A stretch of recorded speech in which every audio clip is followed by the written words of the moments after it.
Aquarius. Have a look and see, Aquarius, what sort of connection this is between you and this person. What is it that's bringing the two of you together?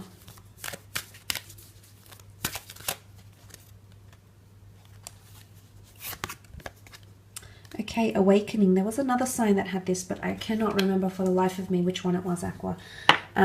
Okay, look, this is a very powerful connection because it's going to awaken something within you. The number 2 is quite powerful because it's the number of partnership. You also have the sign of partnership, which is Libra here. So I really feel like the two of you are being brought together because there's something that you need to realize or understand or acknowledge about yourself as an individual, but also as a lover or a future partner to someone.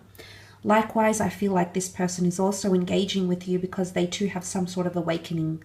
And this is very powerful because it shows that there's going to be a major shift in your love life when this person enters your life and when you establish a connection with them.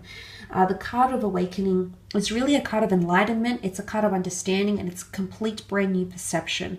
So I think there's a very beautiful potential from what can come of this. The karmic lessons that you'll learn, karmic energy, the karmic lessons that you'll learn, Aquarius, need to happen. It's all about divine timing for yourself and for this person when the two of you come together. So this is really, really powerful.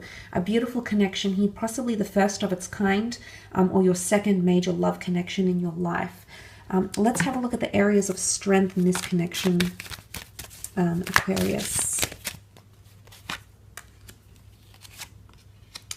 Okay, the Four of Pentacles. Four of Pentacles is really an energy where we hold on to something, we protect it, and we nurture it because we understand the value of it, and we don't want to let this go.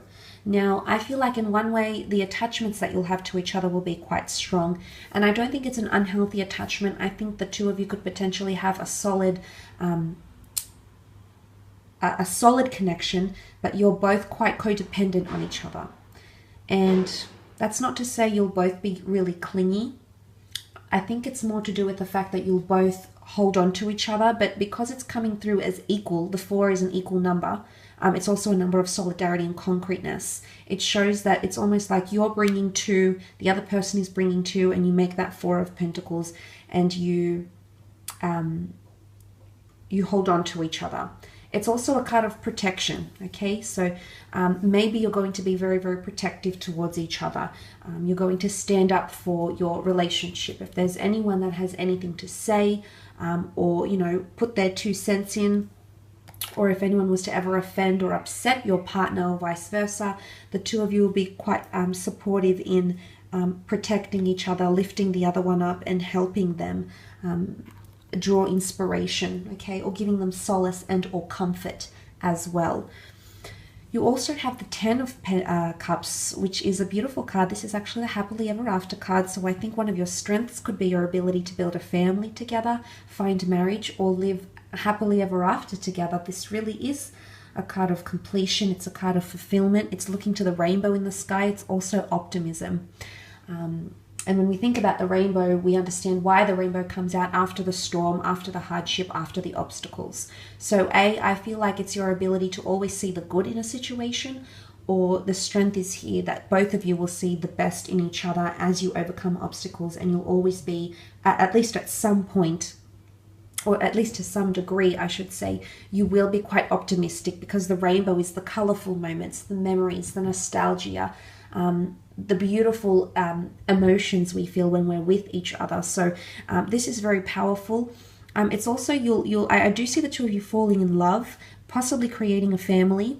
But this is having all your emotions here and a lot of affection. You're standing here side by side, embraced in each other's arms. So you're saying yes to each other, yes to the future, and you're also saying yes to what's to come, but you're standing hand in hand here. So this really is your partner in crime, the person who's going to be supportive of you, who's going to be encouraging of you, and vice versa. So one of your strengths is your ability to build and create a life together and be open to experiences. I think this is going to be an absolutely wonderful journey here for you, Aqua. Let's have a look and see where the challenges may lie, however.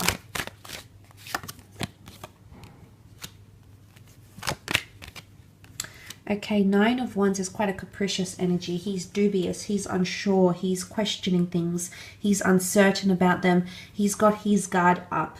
Now, this would sort of make sense because I did mention holding on and withdrawing and being attached to something here. So I do feel in one sense, sometimes it can be a good thing. Other times it might be a weakness of the connection.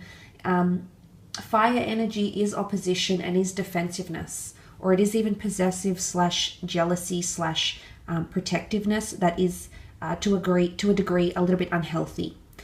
So it can be obsessive behavior. It can be ownership, someone wanting ownership and the other not letting, not letting the other break down those walls and or barriers, because the Nine of Wands, he's on guard, he's on alert here. So it's either defensiveness in bottling up what could be emotions, because you have the King of Cups who rules the emotional realm, or it's defensiveness or not wanting to open up about those emotions. Now, this could be you, Aqua, this could be them, this could be the both of you, but you might see that in the Nine of Wands.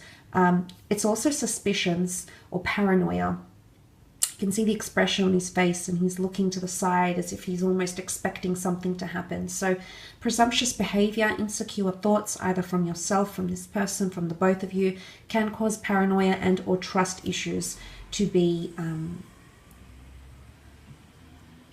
awoken in this connection. Okay, awakening is a lot. It's almost like you'll see a mirror being held up to you, or you're going to acknowledge things that maybe you didn't think were an issue, or you didn't think there was it was an unhealthy thing or this for this person, but nonetheless it could be something that happens between the two of you, which is quite interesting. Look, you also have the King of Cups, and he does rule the emotional realm. It can be Cancer, Pisces, Scorpio energy, but most importantly, it's about love, falling in love and managing emotions. The King of Cups reconciles with his emotions. He's very aware of them, but in this context, if we're reading it as a challenge, then he's trying to suppress emotions. And I say suppress because he's literally floating on this sea of emotion on a stone slab throne.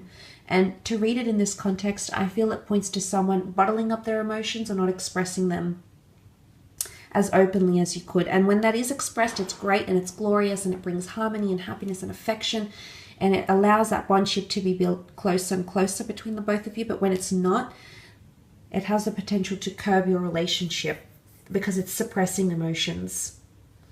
It can also be at some point or another being too dependent on your partner, or them being too dependent on you. Because King of Cups is a lot of emotion, but look at the contrast here between the Nine of Wands and the King of Cups. So at one point or another, you might be the one that's giving a lot of emotion and love, and the other person is feeling defensive. At another point later on in your relationship, this person might be the one that's giving you a lot of attention and love and wants to open up their emotions, and suddenly you're suppressing. It's also something linked with the subconscious. And I say that because we don't know what's underneath in the water here. We see eels or snakes, and the water is chaotic or choppy. So I almost want to say, and of course this is not something I could read into, whatever's going on in your subconscious is shaped and molded by your previous experiences, your relationships as a child, any sort of traumatic events that happened as a child, any sort of trauma bonding, or anything psychologically that affected you. So this is something you might not even be aware of, but the subconscious is somehow going to impact this relationship, and it's going to prove challenging.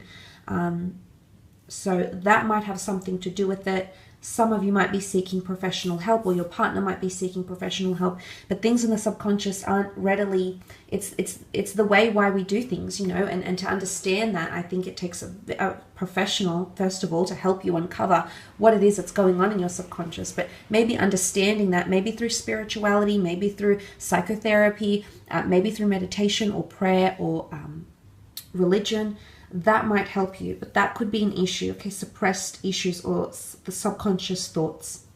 I will leave it at that, Aqua. Thanks so much for watching. I hope you've enjoyed it, and hopefully we shall be connecting very soon. So take care and bye for now.